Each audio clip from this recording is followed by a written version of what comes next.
Kulong ang isang lalaking itinuring na high-value individual matapos makumpiskahan ng droga at marijuana sa mismo nitong tahanan sa bayan ng Arakan, Cotabato, nito lamang Agosto 13, taong kasalukuyan.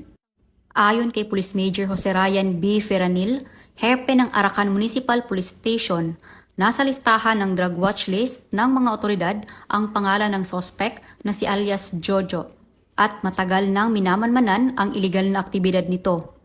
Kaugnay nito ay agad nilang isinilbi ang inilabas na search warrant ng korte laban sa sospek kung saan nakuha at nahalughog sa kaniyang bahay ang isang malaking plastic cellophane na naglalaman ng pinatuyong dahon at buto ng marijuana na may tinatayang 10 gramo ang bigat na nagkakahalaga ng 1,500. Nakumpiska rin ang 7 kahon ng posporo na naglalaman ng pinatuyong marijuana na may kabuang bigat na 5 gramo na 500 ang halaga at 8 piraso ng plastic sachet na naglalaman ng pinaniniwalaang shabu na may tinatayang bigat na 0.5 gramo at nagkakahalaga naman ng 4,000 pesos.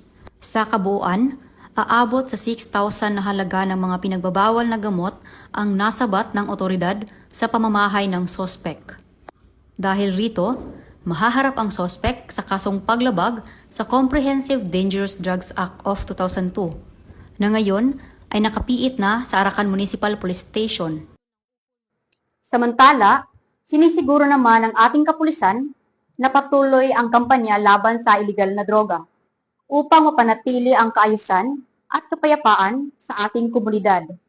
Dahil dito sa bagong Pilipinas, ang gusto ng pulis, ligtas ka. Mula dito, sa General Santos City, ako ang inyong PNN correspondent, Patrolwoman Flora May Asares, alagad ng batas, tagataguyod ng Balitang Pulis.